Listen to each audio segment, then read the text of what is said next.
जन्मदिनमिदं अयि प्रिया सखे जन्मदिनमिदं अयि प्रिया सखे शन्तनोतु ते सर्वदा मुदं जन्मदिनमिदं अयि प्रिया सखे शन्तनोतु ते सर्वदा मुदं प्रार्थयामहे भवशतायुषी प्रार्थयामहे भवशतायुषी ईश्वरः सदा त्वां च रक्षतु ईश्वरः सदा त्वां च रक्षतु पुण्यकर्मणा कीर्तिमार्जया पुण्यकर्मणा कीर्तिमार्जया जीवनं तव भवतु सार्थकं जीवनं तव भवतु सार्थकं जन्मदिनमिदं अयि प्रिया सखे शन्तनोतु ते सर्वदा मुदं सर्वदा मुदं सर्वदा मुदम्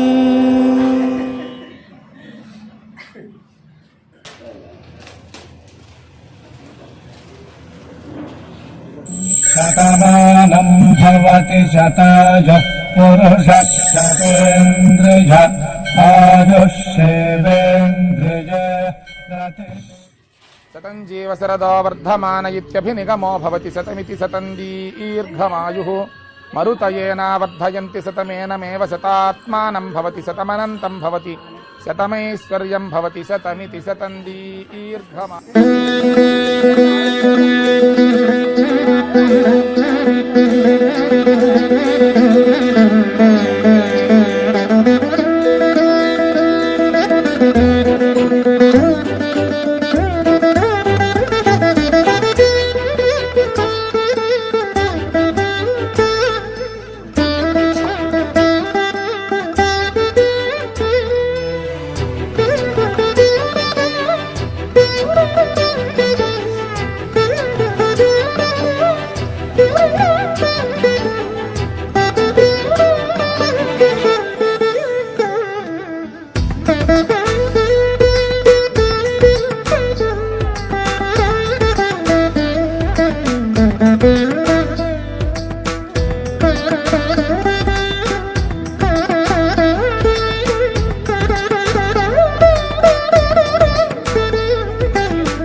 పుట్టినరోజు పెళ్లి రోజు అందరూ కూడా జరుపుకుంటాం. కానీ మరి మొహమాటమో తెలియదు, ఎందుకు చర్చ అనుకుంటారో తెలియదు. రావడం అంటే అలా మాత్రం కూర్చోవచ్చు. చాలా తక్కువ గుర్తిస్తుంది, అది సహజమైనటువంటి లక్షణం. కానీ మన వాళ్ళందరూ వీరందరూ కూడా చాలా బుద్ధిమంతులు, జ్ఞానులు. వాళ్ళకి ఎలా అనిపిస్తుంది అంటే కొత్త వాళ్ళలో కూడా మంచిగా కనిపిస్తుంది. వీళ్ళు మన వాళ్ళు అనుకుంటే చాలా ఆనందంగా ఉంటుంది, నా వాళ్ళు అనుకుంటే ఇంకా బాగుంటుంది. మనం ఒక సంఘ జీవనం కనుక అందరం కలిసి ఉంటాం కనుక సంఘంలో ప్రతి ప్రాణి కూడా భావస్వరూపమే. ఎవరు తక్కువ కాదు, ఎక్కువ కాదు. అది గుర్తించేటువంటి మనస్సు చాలా తక్కువ మందికి. సంఘీభావం ఉంది. అందరూ వెళ్ళి వ్యక్తి యొక్క బాగోగులు చూస్తాం. ఇంకెక్కడా జనరల్గా ఉండదు. ఇలా మేము 12 సంవత్సరాలు సీరియస్గా పనిచేసాం. ఎప్పుడో 1960, అక్కడ ఎవరికెవరో తెలియదు. ఇక్కడ అలా కాదు. మరి అది మీలో ఉన్నటువంటి సుగుణము, అయితే మాకు ఇచ్చినటువంటి భాగవతం ఇచ్చినటువంటి అవకాశం సద్వినియోగం అవుతుందో తెలియదు. కానీ మొత్తం మీద ఎవరికి కష్టం అవుతుంది కానీ అందరూ ఆదుకుంటారు. ఏదో ఎవరి ఇంట్లో మంచి ఫంక్షన్ జరుగుతుందో అందరూ కూడా వెళ్ళి వాళ్ళ యొక్క సహకారం అందిస్తూ ఉంటారు. జరుగుతున్న విషయం అది. ఇవాళ మా ధర్మపత్ని నాకు గుర్తులేదు. యాక్చువల్గా పెద్దగా గుర్తించుకోలేదు. అంటే అదే పాటలు కదా పుట్టిందో అంటే ఎందుకు అంటే తెలిసేది అందరికీ అని చెప్పేది. అందరికీ తెలియక్కర్లేదు. పుట్టింది ఆమెకు పేరు ఉంటాడు కదా, వాడు పంపిస్తే వస్తాం మనం. ఆమె సొంతంగా ఏమీ లేదు. అలా వాళ్ళ కడుపులో పడవంటే వస్తారు. ఈ బంధాలనేవి కూడా పొరలు దుక్కుతో అంటే కూడా మనకు తెలియకుండా జరుగుతాయి. తెలిసేది జరగదు. తల్లి గర్భంలో తెలుస్తాయి అన్నీ కూడా. బయటకు వచ్చినాక మాయను కనిపిస్తుంది. ఆ మాయతో సంసారం పడిపోయి అజ్ఞానం అంధకారం ఉండిపోతాం. దీనికి ఏంటయ్యా అంటే మార్గం భగవంతుడి యొక్క ఆశీస్సులే, భగవంతుడి యొక్క నామస్మరణే. మనం ఎంతగా చేసుకుంటే అంత మనకి ఆ జ్ఞానం కలుగుతూ ఉంటుంది. అంటే జ్ఞానం అంటే పెద్ద విశేషం ఉపన్యాసం చెప్పక్కర్లేదు, ఇతర పురాణాలు చెప్పక్కర్లేదు. వీళ్ళు నా వాళ్ళు, నాలంటి వాళ్ళే వీళ్ళు కూడా సాధించక్కర్లేదు. ఎప్పుడైతే ఆ భావంలో ఉంటామో మనకు వేరే థాట్స్ ఏమి రావు. వీడు నా చెల్లిది, ఇది నా చెల్లిది, ఇది నా కూతురు ఎలా అనుకుంటాము. వీళ్ళందరూ నా వాళ్ళే. అక్కడ బంధుత్వం పక్కన పెట్టేసేది. అదే శారదాదేవి అమ్మవారు చెప్తున్నారు. అందరూ నా వాళ్ళు అనుకోవయ్యా, మనశాంతి లేకపోవడం ఏంటి? నీ వాళ్ళు కాని వాళ్ళు అనుకుంటున్నావు కనుక మనశాంతి లేదు. ఎందుకంటే అప్పుడు చూస్తావు, తప్పులు చూస్తావు.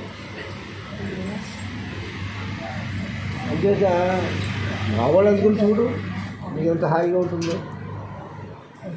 అటువంటి మన ఈ కంపెనీలో ఇటువంటి వ్యక్తులందరూ కూడా అదే మన వాళ్ళు అనేటువంటి భావన ఉంటాం కనుకనే మనం అందరూ కూడా ఇలాంటి చిన్న చిన్న కార్యక్రమాలైనప్పటికీ కూడా పెద్ద కార్యక్రమాలు కూడా మన సంఘీభావాన్ని తెలుపుకుంటూ చక్కగా ఆనందంగా ప్రతి ఈవెంట్ని మనం అనుభవిస్తున్నాం. వాళ్ళతో పెళ్ళి అయింది, మొత్తం అంతా వెళ్తారు. పెళ్ళి ఇంట్లో ఏదో కార్యక్రమం జరిగింది, అందరూ వస్తారు. అలా రావడం అనేది అదే ప్రేమ అంటే అంతే. ప్రత్యేకించి జాగ్రత్తకోక్కర్లేదు, బాధవసరాలు వేయక్కర్లేదు. నా వాళ్ళ ఇంట్లో జరుగుతోంది ఈ కార్యక్రమం. ఎప్పుడైతే అనుకుంటామో దానివల్ల మనం చాలా ఆనందాన్ని పొందుతాం. అంతేగాని జీవితం దేనికి ఆనందాన్ని, సుఖం, సంతోషం కోరుకుంటాం. ఎవరు కూడా కష్టం కోరుకోరు. కష్టం వస్తే మాత్రం వెంటనే మనం భగవంతుని తలుచుకుంటాం. అదే మహాభారతంలో కుంతీదేవి శ్రీకృష్ణుడు అడుగుతుంది, అత్త నీకు ఏం కావాలో కోరుకో అంటే, నాకు ఏం కావాలో తెలియదు నాయన, నీకు తెలుసు, అయినా సరే నా నోట వినాలని చూసి ఉంటుంది అడుగుతున్నాను చెప్పి. నాకు ఎప్పుడు కూడా కష్టమే రాని అని చెప్తుంటాడు. ఇదే ఇక్కడ మిత్రుల కోరిక కష్టం కోరుకుంటాడటమ్మా, హాయిగా సుఖంగా ఉండగా. అయినా ఏం లేదు, సుఖంలో ఉండేసరికి నా పిల్లలు, నా మొగుడు, నా ఆస్తి, నా పాస్తి ఇదే గొడవ ఉంటుంది. నిన్ను మర్చిపోతానయ్యా. అందుచేత నేను నిన్ను తలుచుకోవాలంటే కష్టాన్ని తలుచుకుంటాను. ఇది కష్టం ఎప్పుడు కష్టమే, నష్టం లేదు. భరిస్తా అన్నాడు. ఎలా భరిస్తాను? నేను అమ్మాను, నిన్ను తలుచుకుంటూ ఉంటాను. నేను తలుచుకుంటూ ఉంటే నాకు కష్టమే ఉంటుంది. ఇంకా నువ్వు ఓపికగా పూర్తిగా 3 గంటలు అక్కడ పూర్తి చేస్తున్నావంటే ఆయన ఇచ్చేటువంటి అవకాశం అది. నాకంత ఓదుకుందా లేదు, ఆయన ఇస్తాడు. అది కష్టమైనా సరే మనం ఇష్టంగానే భరిస్తాం. అందుచేత ఆ కృప కావాలి ఎవరికైనా సరే. నువ్వు రోగాలు వస్తుంటే ఎన్నో బాధపడుతున్నావు, అయినప్పటికీ కూడా మనం ఈ రోగం వచ్చింది చెప్పి దాని గురించి ఎక్కువ ఆలోచించలే. వచ్చింది రాని ఏం చేస్తాం? మన పూర్వం శుక్రవారం ఇలా ఉంది. అందరికీ అలా ఉంటుంది కదా. 10% అయితే ఉంటారు, మిగతా 90% అందరూ కూడా బాధపడేవాళ్ళే. తప్పదు, ఎందుకంటే మెషిన్ ఉంది మన లోపల. తిరిగి ఏమవుతుందండి? లోపల అరిగిపోతుంది కదా, బెరింగ్స్ అన్నీ అరిగిపోతే ఎంత మీరు గిరిజి పుట్టినా కానీ గిరిజి బయటకు వస్తూ ఉంటుంది. కొంత వయసు వచ్చిన తర్వాత వస్తాయి అవన్నీ కూడా. కొంచెం బేరీ నాకే వస్తుంది, నాకే జరుగుతోంది, ఇప్పుడు ప్రపంచం నిజంగా ఉండదు. ఇప్పుడు కోట్ల మంది ఉన్నారు మనకంటే హీన స్థితిలో చాలామంది ఉన్నారు. వాళ్ళ గురించి ఆలోచించి ఒక్కసారి. మీకు ఇంత వ్యవస్థ ఉంది, పరుపు ఉంది, మంచం ఉంది, టీవీ ఉంది, మేము ఫ్యాన్ ఉంది, చక్కగా వేసుకుంటాం, ఏసీ ఉంది అన్నీ. ఇది లేని వాళ్ళు ఎంతమంది? కొన్ని కోట్లాది పీపుల్ ఉన్నారు. మరి వాళ్ళ గురించి ఆలోచించేప్పుడు నేను చెప్తున్నాను. ఒకసారి ఆ ఏసీ వేసిన ఆ మంచం పడుకున్నా అంటే మెరుగు వచ్చేసి ఎంతమంది ఇలా ఉంటారు కానీ నేను హాయిగా పడుకున్నా, కింద పడుకుంటాను, బలమే పడుతుంటాను. తాత్కాలిక అది సంవత్సరానికి గారికి గుర్తు వేరే కానీ భగవంతుడు నాకు ఇచ్చాడు, అవకాశం నాకు ఇచ్చాడు కనుక నేను అనుభవించేది తప్పలేదు. అంతే కదా. ఈ ఊరు కొత్తలో సైకిల్ నాకు ఉంది. సైకిల్ నాకు నేను వచ్చేవాడు. అర్ధరాత్రి 1 గంట మా చెప్పు తెలిసే ఉంటుంది కదా. ఒక టైం లేదు, ఉద్దరి లేదు. ఇక్కడ పని అవ్వాలి అంతే. అప్పుడు గొడవ లేదు, పిల్లలు లేదు, ఆరోగ్యం లేదు, భోజనం లేదు, ఏం లేదు కదా. సుమారు ఒక 28 years నేను చేశాను. 28 years. ఆ తర్వాత అందరికీ అప్పచెప్పిన తర్వాత మీరు రిలాక్స్ అయ్యి నేను నా పనులు చేసుకుంటాను. రోజున్నా కానీ ఏదో కొబ్బరి పెట్టడం, పూలు పెట్టడం చాలా తక్కువ. కానీ ఆ కార్యక్రమం మాత్రం ఎప్పుడు మానలేదు. ఆ తర్వాత గురువులు నాకు ఉపదేశించడం అలా ఇద్దరికీ ఇచ్చారు. ఆ మంత్రం చేసిన తర్వాత 1998లో ఇక అక్కడి నుంచి ఇవన్నీ స్టార్ట్. అంతకుముందు వరకు కూడా చేసుకునేవాళ్ళని తప్ప ఇది ఆగస్టు 15 అయితే ఇంకోటి తప్ప స్వామి ఇలా రావడం చేయడం తెలుసు. అప్పుడు ఈ 10-11 పోర్షన్స్లో అందరూ ఉంటారు కనుక 9 కార్యక్రమం చేసి మన 100 ఇస్తారు. ఇప్పుడు అందరూ స్కాటర్ అయ్యారు. ఇక్కడ అది ఎదుగుదలే దాని తప్పేం లేదు. కానీ దూరం ఉన్నాం, రాలేమనేటువంటి భావన లేకుండా అందరూ కూడా సాధ్యమటుకు వస్తున్నారు. ఇది ఇంకొంచెం ఎక్కువైతే బాగుంటుంది. అలాగే చాలా సంతోషం. ఎక్కువ ఆవిడ 1953 January 24 ఆవిడ అది మాత్రం గుర్తొచ్చింది. ఎందుకంటే నేనే చెప్పింది.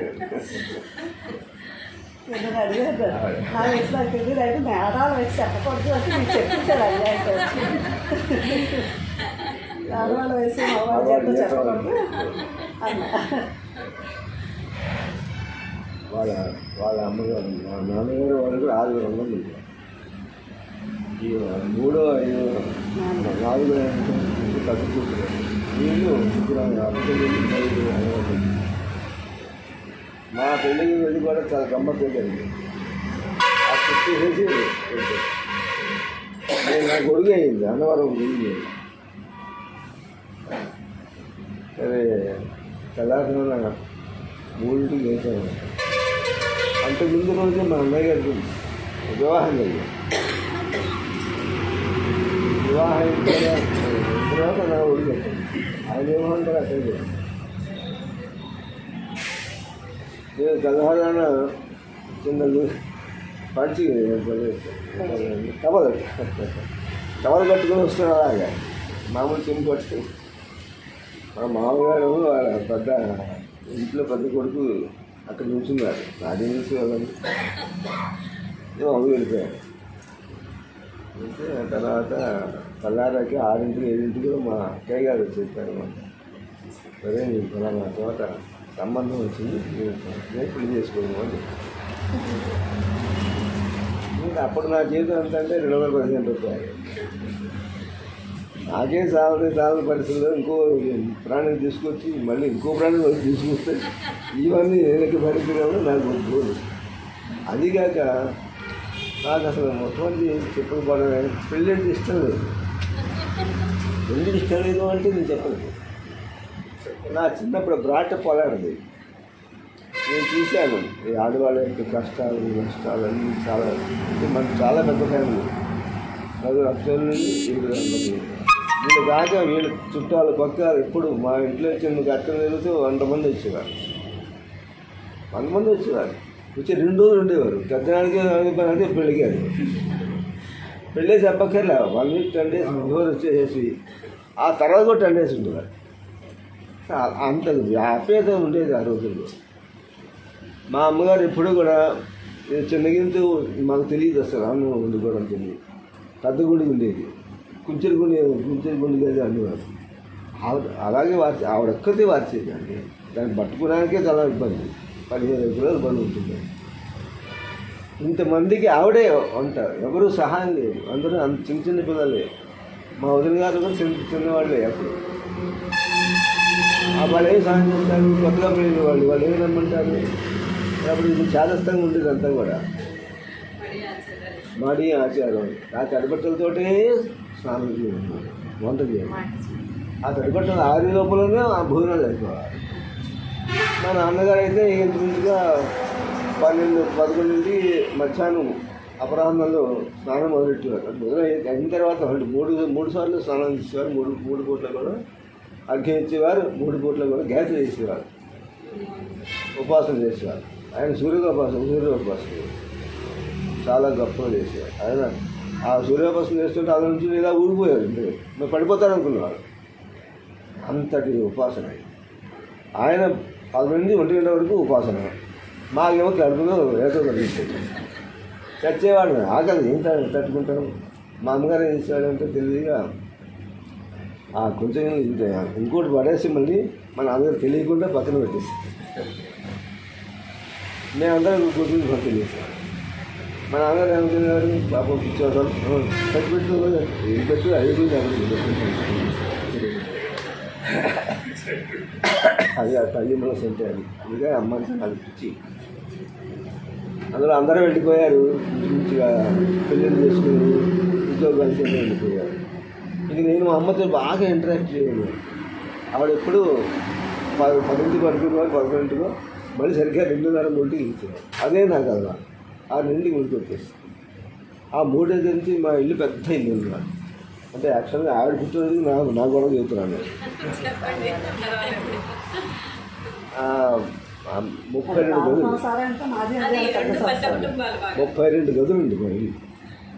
నాకు ఎందుకు ఇవంతా ఇంకా చూస్తుంటున్నాను. అంటే చేసేవాళ్ళు ఎవరు వస్తున్నారు, ఆ కుమారుడు అనుకున్న అమ్మాయిని బతుకున్నాను. ఎందుకు వచ్చిన అక్కడి నుంచి మన దగ్గర పోర్షన్ నుంచి ఎంత ఉందో అంతా కూడా మా ఇల్లే. పెద్ద మండు అనమాట. చుట్టూ గదులు ఎక్కడ దొరికి ఇదంతా ఊడ్చేవారండి. అది చిత్రం. ఇల్లన్నీ కూడా ఆవిడే చేసేది. మా పెద్దకి తీసేది కాదు, మా చిన్నకి తీసేది కాదు. ఇదంతా ముదురు అంటే అదే కొట్టేసేవారు. అలా జరిగాయి. సో అమ్మతో నేను ఉండేవాడిని. నేను ఇడిగి వచ్చాను అమ్మ వెనకాలే. ఆవిడ ఆగదు ఇదిగాది. మళ్ళీ ఏ అంతమంది వాళ్ళతో అంత ఇంట్రాక్షన్ లేదు ఆవిడ. అని ఆవిడ నేను ఉండిపోయాను అంటే భయపడకుండా నా తొక్కులో నేను 6వ వాడిని. ఇంకో 2 తమ్ముడు వాడు. పెట్టు అడుగుతాను చూడదు. సో ఆ విధంగా ప్రేమ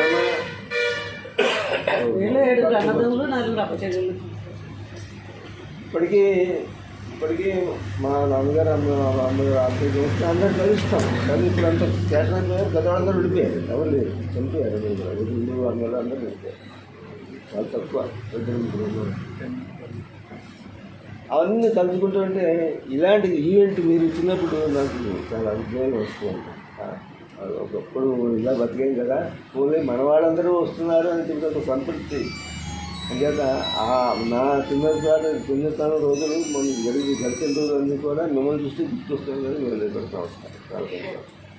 ఇలాగే మీరందరూ కూడా మేము ఉన్నా లేకపోయినా కానీ ఈ కార్యక్రమాన్ని మనం ఎంతగా చేసుకుంటూ అందరూ కలిసినట్టుగా హాయిగా ఆనందంగా ఉంటాం. అదే ఏదైనా ఒక నాయకుడు వేయబోయేసరికి అటువంటి ముందుకు వీక్ అవుతూ ఉంటాయి. కానీ ఇక్కడ అలా కాదు కనుక మీరు అందరూ అలవాటు చేస్తాం కనుక ఆ అలవాటు ప్రకారంగా గట్టిగా చేసుకుంటూ ఉండండి. ఒకసారి కలిస్తే ఏమవుతుంది, మనసు మాట్లాడుకుంటూ ఉంటారు. మీ ఇంట్లో మీరు, మా ఇంట్లో మేము ఉన్నప్పుడు ఏం తెలియదు. ఏదో పెద్దవాటి కార్యక్రమం చేసుకునే పిల్లలు ఇంకోటి వస్తేనే కలుసుకుంటాం కాదు, అలా కాదు. ఎప్పుడు కూడా మనసులో మాట బయటకు రావాలి అంటే మనిషి ప్రెజెన్స్ కావాలి. ఆ ప్రెజెన్స్ ఉంటేనే మనకి ఆ ఆనందం కలిగింది. అందుచేతనే చిన్న కార్యక్రమాలు అంటే పండుగలని, పబ్బాలని, ఇంకోటి పెట్టి మన సంస్కృత సాంప్రదాయంలో ఒక భాగం ఇదంతా కూడా. అందుచేత చక్కగా చాలా సంతోషంగా వచ్చినాయి. అంటే ఆ గురించి చెప్పండి. అక్కయ్య గారు అడిగారు నాకు ఇంకో చిన్నప్పుడు 3 సంఘటనలు జరిగేది. ఒక అతను అంటే ఇక్కడి నుంచి చర్ల తెలుసు కదా, ఇక్కడ దూరం అతను తర్వాత అక్కడి నుంచి కొంతమంది పోయేవాళ్ళు వచ్చేవారు. మా నాన్నగారు వైద్యం చేసేవారు. ఆయన ముసుగు చేశారు, కర్మం చేశారు, కాలం చేశారు. ఆ ఊళ్ళో చుట్టుపక్కల ఎక్కడ సరే ఆయన నుంచి బయటకు వస్తున్నారంటే తలుపులను చూసేవారు, అలాగే అని చెప్పేసి అంత భక్తి బయట ఎదురుగుండా వచ్చి మాట్లాడించాను. నాకే లేదు అసలు, మేము మాట్లాడేవాళ్ళం భయం. అలా చెప్పమ్మా ఆయన ఇవ్వండి ఏమనుకోరు, అంత రెస్పెక్ట్. దానిలో జస్ట్ 50% 20% మీరందరూ నాకు ఇస్తున్నట్టుగానే నేను భావిస్తాను. అది ఎలా వచ్చింది తెలియదు. అయితే ఆ విధంగా మా ఇంకోటి ఏంటంటే చర్ల నుంచి వాళ్ళు వచ్చేవారు. చర్ల నుంచి కోయేవాళ్ళు వస్తూ ఉండేవాళ్ళు. వాళ్ళు ఏంటంటే ప్రతి సమ్మర్లో వచ్చి ఒక 3 months మా చుట్టుపక్కల ఉండేవారు. వాళ్ళు రావడం అన్నట్టుగా